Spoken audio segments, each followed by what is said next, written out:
Bonjour à tous et bienvenue sur Hors Média pour un nouvel épisode.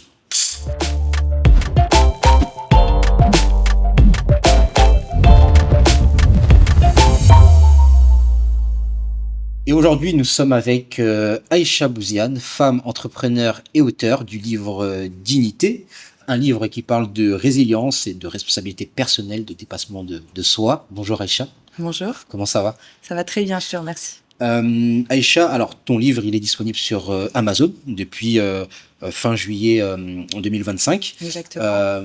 Pour commencer, est-ce que tu peux te présenter? Qui es-tu en tant que femme, entrepreneur, et expliquer ton parcours professionnel? Bien sûr. Écoute, déjà merci de me recevoir. Donc Aïcha, 36 ans, j'ai plusieurs casquettes en fait. Je suis autrice donc du livre Dignité, ça tu l'as dit.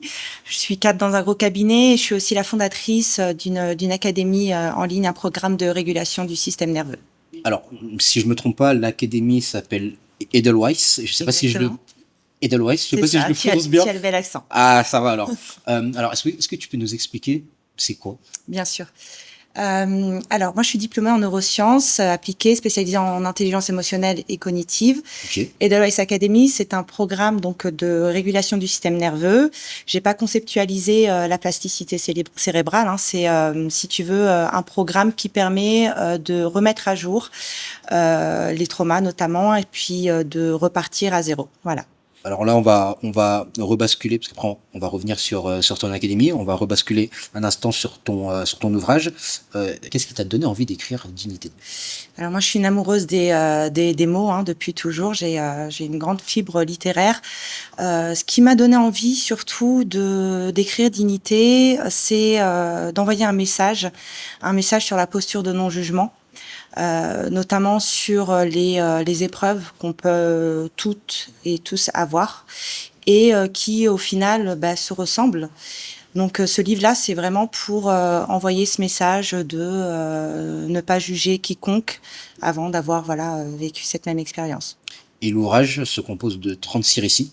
Mhm. Pourquoi avoir choisi cette forme-là plutôt qu'un récit unique? En réalité, j'aurais pu en écrire des centaines. J'ai voulu rendre hommage à ces femmes et hommes, pour le coup, dans cet ouvrage. Ces histoires, elles sont toutes vraies.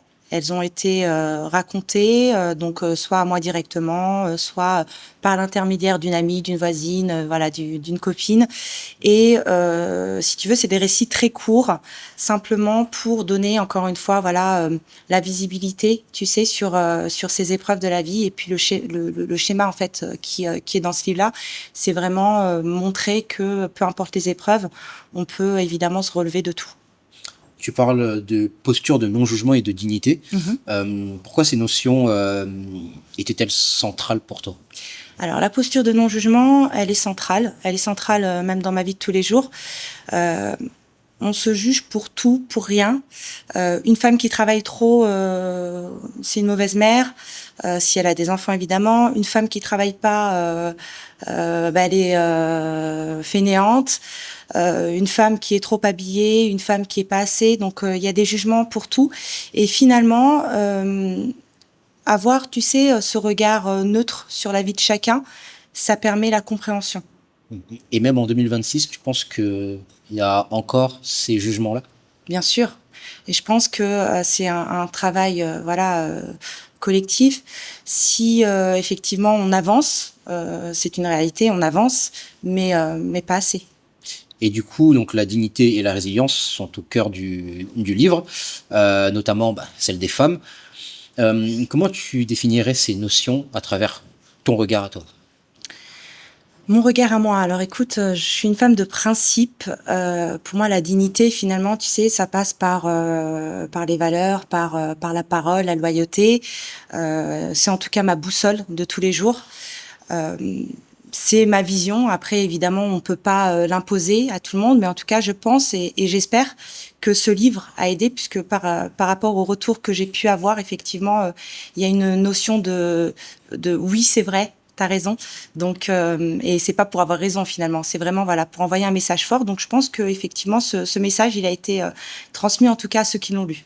Et surtout, ce qu'il faut dire, c'est que ton livre, il s'inscrit pas dans une logique de victimisation, mais il insiste sur la responsabilité personnelle.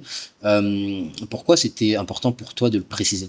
Alors, c'est important de préciser pour avoir étudié ce qui est en fait le principe de la victimisation. Il faut savoir donc que on en vient au triangle de Karpman, d'accord? Donc tu as la victime, l'imposteur, le sauveur. La victimisation, en fait, ça te donne des excuses pour ne pas aboutir, en tout cas, à ce que tu souhaiterais, tu sais, d'une manière inconsciente. Alors moi, je suis un exemple, voilà, hein, où j'ai tous les stéréotypes que tu peux. Alors, je suis une femme, je suis banlieusarde, j'ai quitté les bancs de l'école très tôt, et pour autant, voilà, j'ai appris à me relever de toutes mes épreuves, et en tout cas, je suis sur un bon chemin de réussite. Tu as plutôt bien réussi, quoi. Le chemin est pas fini. Est-ce que ce livre a aussi été d'une certaine manière un outil de force ou de guérison par toi-même? Bien sûr, je suis comme toutes les femmes, hein, j'ai aussi ma propre histoire. Guérison, j'ai fait le chemin un petit peu avant, mais force, oui, oui, oui, évidemment, parce que de l'écrire, ça a été déjà, pour être transparente avec toi, un peu éprouvant. J'ai dû m'arrêter à certains passages, puisqu'il y a des histoires qui sont quand même assez fortes, assez impactantes émotionnellement. Mais le lire, ça a été encore une autre expérience. Ouais. Je rebondis sur ce que tu as dit lors de la précédente question. Tu as parlé de banlieusard. Est-ce que tu as connu dans ta carrière, dans ta trajectoire, des freins justement parce que tu venais de Bien ce sûr, milieu-là? bien sûr. J'ai rencontré des freins de par mes origines, de par du milieu où j'avais grandi, de par voilà, enfin ma culture. On rencontre toujours des freins, mais tu sais, c'est Kerry James qui dit dans un de ses sons, on a le monopole de la souffrance, et finalement, pour moi, c'est pas du tout. Tu vois, justement, un frein, c'est plutôt une force, parce que quand tu rencontres ce type de blocage, bah, ça te donne envie justement de faire plus, d'aller plus loin. Et je pense que j'ai plutôt bien réussi, en tout cas, à passer outre. Alors c'est sûr que parfois il faut travailler 2 fois plus. Mhm. Quand t'as pas la maturité intellectuelle pour, bah forcément tu comprends pas, tu te dis que c'est injuste. Mais travailler 2 fois plus, ça donne aussi une petite longueur d'avance. Ok. Si tu devais résumer l'essence de ton livre en une phrase, ce serait laquelle? Alors, en une phrase, je te dirais, vivez votre vie, pas celle des autres. Voilà. Quand on vit sa vie, on est focus sur ses propres objectifs. On n'a personne à impressionner, plutôt des objectifs à atteindre. On n'a pas de raison d'échouer. Et on revient du coup, on rebascule rapidement sur ton académie, Edelweiss Academy. C'est ça. Je le dis bien. Je le dis bien. Est-ce qu'il y a une actualité particulière à venir? Est-ce que voilà, où est-ce qu'on peut Alors, je travaille activement justement sur la programmation en ligne d'Edelweiss Academy. Il y aura évidemment l'inauguration qui va permettre de présenter le projet. Bah, merci beaucoup, Aïcha, Merci d'avoir à été avec toi. nous. Merci d'avoir répondu à mes questions. Et à bientôt.